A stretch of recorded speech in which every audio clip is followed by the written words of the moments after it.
a este nuevo encuentro en el cual estaremos abordando un nuevo contenido de suma importancia para su formación académica, el cual lleva por título Compuestos orgánicos y su clasificación.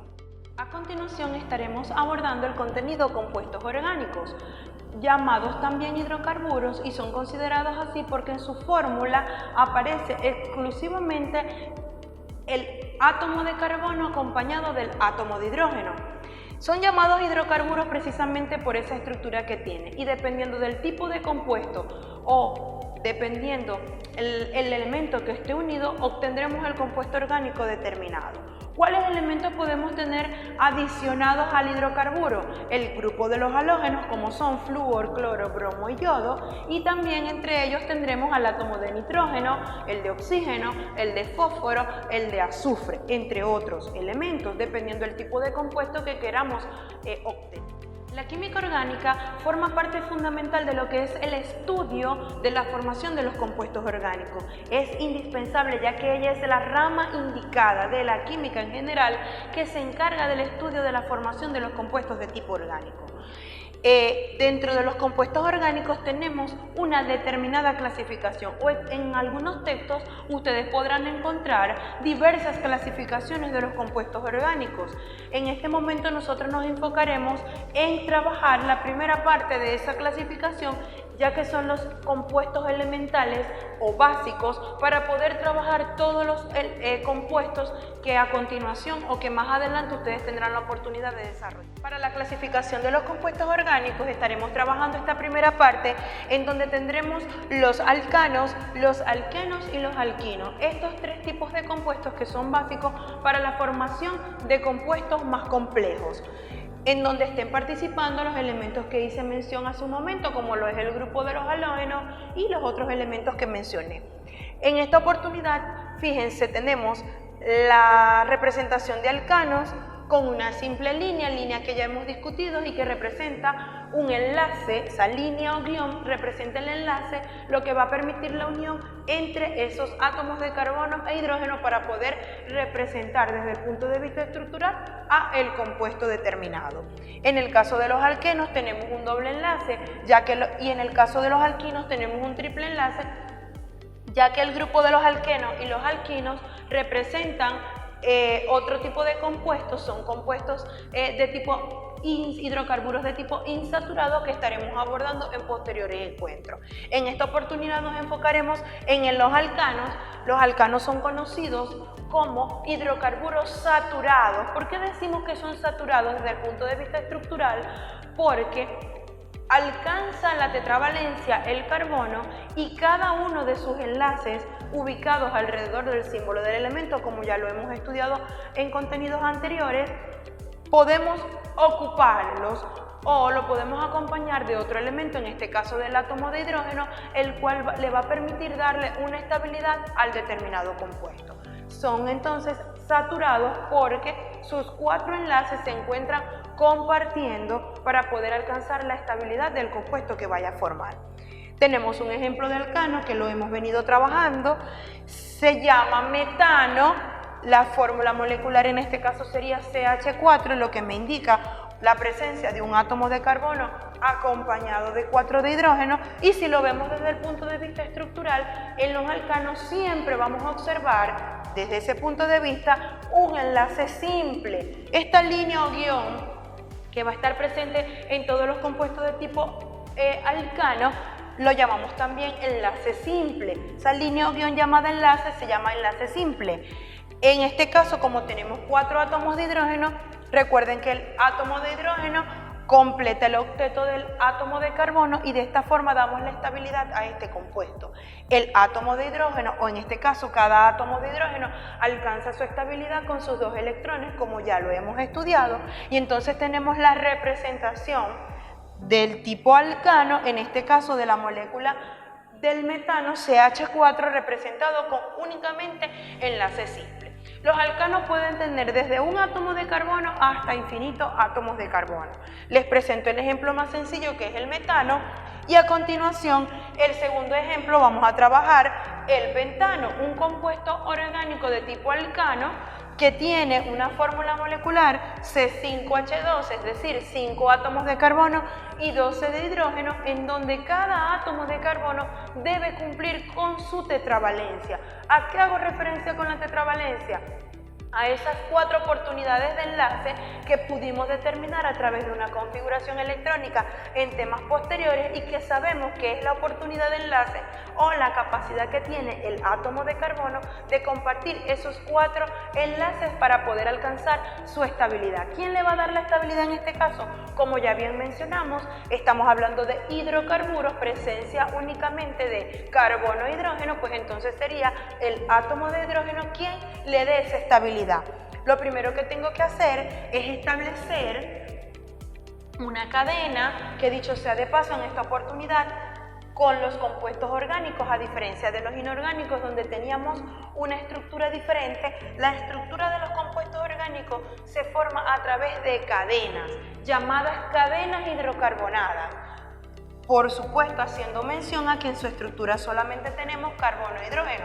¿Por qué cadenas? Porque esos enlaces, en este caso simple, del átomo de carbono, los 4 enlaces que tiene, me permite formar una línea, una cadena, a través de esos enlaces de átomos de carbono. Carbono que a su vez van a estar completados por los átomos de hidrógeno. Entonces tenemos 5 átomos de carbono, 1, 2, 3, 4 y 5, ¿ok? Y a su alrededor voy a acomodar, completando la tetravalencia del carbono, porque nunca un átomo de carbono puede tener más de 4 átomos enlazados a él. En este caso cuento 1, 2, 3, 4, cada uno de ellos debe tener 4. Cada uno de ellos completa 4 átomos y completo los 12. 1, 2, 3, 4, 5, 6, 7, 8, 9, 10, 11, 12. Se corresponde entonces a el compuesto pentano. Podemos tener diversidad de compuestos de este tipo, de gran magnitud, con gran cantidad de átomos de carbono, como también podemos tener compuestos con una mínima cantidad de carbono. En función de esto, entonces, vamos a trabajar a continuación las reglas generales de nomenclatura y formulación de compuestos orgánicos, reglas establecidas por la Unión Internacional de Química Pura y Aplicada, la cual es la encargada de asignar las formas en las que se van a nombrar los compuestos de tipo orgánico y también de tipo inorgánico. Dentro de las reglas de nomenclatura y formulación tenemos las siguientes. La número 1. Todo compuesto orgánico o todo ejercicio que ustedes vayan a realizar de tipo compuesto orgánico debe tener una cadena principal, la que tiene mayor número de átomos de carbono. Es decir, que cuando yo vaya a realizar mi ejercicio, yo debo verificar que mi compuesto orgánico tenga esa cadena principal. ¿Y cuál va a ser esa cadena principal? Aquella que contenga el mayor número de átomos de carbono. Por supuesto, siempre empezando desde un CH3 y culminando en un CH3, respetando la tetravalencia del carbono. La número 2 me indica que debo nombrar primero al radical. ¿Quién es el radical? Son pequeñas estructuras que verán más adelante que van a estar unidas a la cadena principal. Son llamados también sustituyentes o grupos funcionales secundarios. La cadena principal también se conoce, o en algunos textos pueden conseguir que se conoce como la cadena principal se conoce como el grupo funcional específico, ya que es el específico quien me dice el tipo de compuesto. ¿Y a qué llamamos específico? Así es, un alcano, un alqueno o un alquino. Llámese un aldehído, una acetona, dependiendo el tipo de compuesto que yo esté estudiando. Entonces, primero se nombra al radical que esté unido a esa cadena principal y de último se nombra la cadena principal haciendo uso de los prefijos que a continuación les voy a mencionar. En los paréntesis aparece el número de átomos de carbono que va a tener esa cadena y el nombre que le voy a dar a esa cadena principal.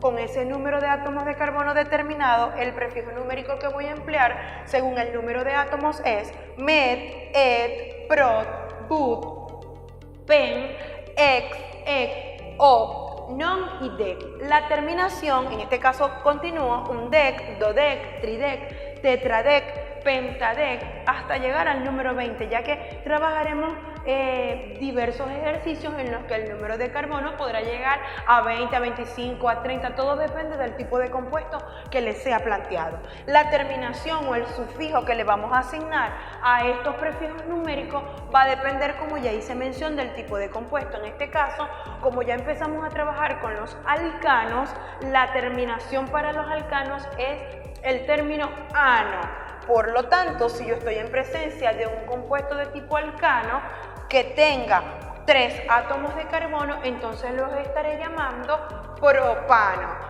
Prot, que indica que hay 3 átomos de carbono, y la terminación ano es para el grupo funcional específico, que en este caso es el alcano. En el mismo orden tenemos entonces la regla número 3. Aquí les voy a plantear los radicales. Se nombran por orden de complejidad. Ellos se nombran primero que el grupo funcional específico o que la cadena principal. Se nombran primero, y también tenemos que se nombran por orden de complejidad. La complejidad se trabaja en función a cada docente. Ustedes van a encontrar textos en los que la complejidad la trabajen de mayor a menor. Esto tiene que ver con la cantidad de átomos de carbono, o lo hacen de mayor a menor complejidad. Empiezo nombrando el que tiene mayor cantidad de átomos de carbono y al final el que tiene menos, o lo hago de la forma inversa. ¿Ok? Ahora bien, a estos radicales le damos la terminación il. Todos se llaman il, y el prefijo numérico que se le coloca, como les hice mención anteriormente, son todos los prefijos mencionados para las cadenas hidrocarbonadas. En este caso, los más comunes que tenemos son los siguientes. Fíjense, prefijo numérico met me indica que tiene un solo átomo de carbono, y la terminación il ya me indica que es una ramificación o un radical unido a la cadena principal de átomos de carbono. Estas líneas azules que observan en cada uno de estos radicales es por donde ese radical o esa estructura se va a encontrar unida a la cadena principal. Fíjense que aquí la tetravalencia del carbono está incompleta, donde la completa cuando se una con esa cadena principal al cual ese radical o ramificación se va a encontrar unida. En este caso tengo el etil, prefijo numérico e, con terminación il para un radical, y posee 2 átomos de carbono. Se va a encontrar unido por esta ramificación. Voy con el propil, prop, prefijo numérico, que contiene 3 átomos de carbono con terminación il, but, 4 átomos de carbono con terminación il para el nombre butil. Tenemos en esta oportunidad, en estos 4 primeros, observemos que son de forma lineal todas estas ramificaciones. Sin embargo, tenemos el caso del isopropil. Fíjense la estructura que tiene 3 átomos de carbono, pero va a estar unido por un CH, a diferencia del propil, que está unido a la cadena por un CH2. El isopropil se encuentra unido, tiene esta forma, siempre va a tener esta forma, y está unido por un CH. ¿Ok? Ahora bien, pasemos al isobutil, 4 átomos de carbono, a diferencia del butil que se encuentra unido en forma lineal por un CH2. Ubiquemos la estructura que tiene el iso, y también va a estar unido por un CH2, pero su estructura es distinta. Tenemos el caso del terbutil, tiene 4 átomos de carbono, pero fíjense que su estructura, un carbono rodeado de 3 CH3, y va a estar unido por el carbono central. En este caso tenemos el neopentil, también está rodeado de CH3, y a diferencia del terbutil tiene 1, 2, 3, 4, 5, por eso el prefijo numérico pent, con terminación il, neopentil, y va a estar unido por el CH2. ¿Son estos los únicos radicales que vamos a encontrar en los textos? Son estos constantes. Estos son algunos, digamos, los más utilizados en lo que es la nomenclatura y formulación de compuestos orgánicos. En la regla número 4 nos indica que al repetirse un radical debemos indicar la posición y la cantidad de veces que aparezca utilizando unos prefijos numéricos. Prefijos numéricos que deben tener muy claros, ya que no son para nada iguales a los prefijos numéricos que utilizamos para el número de átomos de carbono que va a tener la cadena principal. Los prefijos numéricos que vamos a utilizar aquí es para indicar el número de veces que se repita ese grupo llamado radical con terminación -il.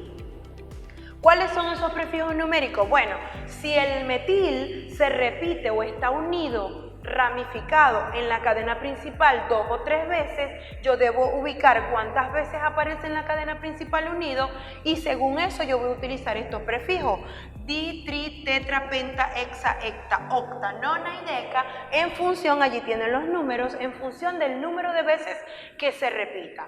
Tienen que tener muy claro que esto no es igual a los prefijos numéricos utilizados para el total de átomos de carbono de la cadena principal. En la regla número 5, ya cuando vamos a pasar a la parte de los nombres, los números se separan con una coma. El número de veces que se aparezca, como yo lo debo indicar, lo debo separar con una coma. Los números. ¿Para quién? Para la posición de los radicales. Si yo tengo un radical metil en la posición 1, en la posición 2 y en la posición 3, yo debo indicar las posiciones en el 1, en el 2 y en el 3, y esos números los debo separar con comas. Y estos, es decir, los números, los voy a separar de los nombres del radical con guiones. Es decir, si yo tengo un carbono, un metil unido a el carbono 1, yo debo decir que en el carbono 1 se encuentra un metil, pero ¿cómo voy a separar ese número del nombre? Utilizando un guión. ¿Okay? En el caso de que yo tenga un metil en el carbono 1, en el carbono 2, en el carbono 3, yo diría 1,2,3, prefijo numérico que me indica cuántas veces aparece ese radical 3 y diría 1,2,3 trimetil, pero eso lo voy a separar con un guión. En el siguiente ejemplo tenemos planteado un hidrocarburo en el cual podremos aplicar todas las reglas que hemos discutido para poder verificar que esas reglas se cumplan según el ejercicio planteado. Lo primero que me dice, haciéndolo de forma más resumida, recordando, la primera regla, tengo que tener una cadena principal. ¿Y cómo sé cuál es mi cadena principal? Pues empiezo a contar desde un CH3 hasta otro CH3, la que contenga el mayor número de átomos de carbono. Observemos acá. Aunque tengo aquí un CH3, cualquiera de esos CH3 puede ser el inicio de mi cadena o el final. Lo importante es que al involucrarlos a todos me dé el mayor número de átomos de carbono. Eso es lo que tengo que tener presente según la primera regla. Entonces empiezo a contar. 1, 2, 3, 4, 5, 6. Tenemos una cadena que empieza en CH3, termina en CH3 y que tiene 6 átomos de carbono. Voy a empezar por otro CH3. 1, 2, 3, 4, 5, esa no me sirve. ¿Por qué? Porque tiene menor de 6. 1, 2, 3, 4, 5 tampoco me sirve porque tiene menos de 6. 1, 2, 3, 4, 5, 6. Cualquiera, esta también me sirve, cualquiera de los extremos que utilice para partir por aquí o por aquí me da 6. La que yo elija está bien, solo que debe contener 6 átomos de carbono en este caso. ¿Cómo la elijo? Elijo esa cadena principal. Una vez elegida la cadena principal, debemos asignar una numeración a cada uno de esos átomos de carbono presentes en la cadena principal, ya que de esta manera podré nombrar entonces todas las ramificaciones que se encuentran unidas a esa cadena principal. ¿Por dónde la voy a numerar? Por el extremo donde se encuentre más próxima a una ramificación. Si me ubico en este extremo, en el carbono 1, 2, en el carbono 2 tengo una ramificación. Si me voy al otro extremo, tengo 1, 2 y 3, en el carbono 3 es donde aparece la ramificación. Por lo tanto, la tengo que numerar de izquierda a derecha. Recomiendo colocar los números encima de cada símbolo del átomo de carbono, ya que ahí algunos autores en algunas ocasiones suelen realizarlo colocando la numeración en el medio o en el centro del átomo de carbono, y esto genera confusión en cuanto a la estructura de la molécula del hidrocarburo. Por lo tanto, yo recomiendo colocar la numeración encima de cada átomo de carbono. En este caso ya está numerada del 1 al 6 y según las reglas de nomenclatura y formulación, una vez que la tengo nombrada me dice que primero se nombran los radicales. Tengo que identificar cuáles son esos radicales o ramificaciones, cuál es su nombre según lo que ya hicimos mención en cada una de las reglas para entonces poderlas empezar a nombrar haciendo uso de los prefijos que corresponden. Entonces tenemos una cadena hidrocarbonada de 6 átomos de carbono. Ahora voy a proceder a nombrar. Verifico cuáles son esas ramificaciones que se encuentran unidas a la cadena principal y tenemos CH3, CH3 y CH3, CH2, CH3. ¿Cómo se llama esta ramificación? Metil. ¿Cómo se llama esta ramificación? Etil. ¿Por qué? Porque tiene 2 átomos de carbono y esta tiene. ¿En qué posiciones están? El etil está en la posición, es decir, en el carbono número 3, y los metil, en este caso hay una ramificación en el carbono 2 y otra en el carbono 4. Según la regla de nomenclatura y formulación, una vez que identifico esos radicales y cuáles son sus nombres, procedemos a nombrar entonces, por supuesto empezando desde el radical más complejo, el que tiene mayor número de átomos de carbono, ubicado en el carbono número 3. ¿Cómo lo nombraríamos entonces? Diríamos que en el carbono 3 indico la posición, este es el nombre del compuesto. Recuerden que según la regla los números se separan de los nombres de los radicales mediante guiones. Entonces hay otro radical o otra ramificación con esta misma forma, en toda la cadena no lo hay, por lo tanto indico el 3, lo separo de un guión, ¿ok? Y digo el nombre de ese radical se llama etil. Coloco guión porque voy a indicar la posición y el nombre de otro radical unido a la cadena. Verifico en qué posiciones se encuentra el otro radical que tiene la cadena, en este caso está en el carbono número 2, coma, porque este mismo radical se repite en otro carbono de la cadena. Lo separo con coma, como indica la regla, y en el carbono 4, entonces digo 2,4 guión para indicar el nombre del radical. Pero según la regla, si ese radical se repite, una vez que yo indique las posiciones o los carbonos a los cuales están unidos en la cadena principal, debo utilizar los prefijos numéricos que me dice el número de veces que se repite. En este caso, como se repitió 2 veces, debo utilizar el prefijo numérico di. Entonces le coloco prefijo numérico di con la terminación del nombre del radical. En este caso se llamaría dimetil. Guión. ¿Por qué coloco guión aunque ya nombré la ramificación? Porque en la regla al inicio me indica que primero se nombran los radicales en sus posiciones correspondientes y el número de veces que se repite, y al final debo nombrar la cadena principal porque es la que le da el nombre al compuesto. Se nombra de último, usando los prefijos numéricos correspondientes. Como solamente utilizamos enlace simple para alcano, vamos a utilizar el prefijo numérico con terminación ano. ¿Cuántos átomos de carbono tiene la cadena principal? Ya sabemos que tiene 6. ¿Cuál es el prefijo numérico que tiene? Ex. Y la terminación en este caso será ano. Por lo tanto tenemos un hexano que se encuentra sustituido en la posición 3 por un etil y en las posiciones 2 y 4 por un metil. Damos por concluido el estudio de esta primera parte referente a los alcanos, compuestos orgánicos de tipo alcano, y la invitación es pues a hacer participación activa en las clases a través de las videollamadas por el Google Meet y hacer revisión previa de los contenidos montados en las guías de contenido a través del Google Classroom, y por supuesto realizar sus intervenciones favorecedoras en nuestros encuentros 2 veces por semana en el aula virtual.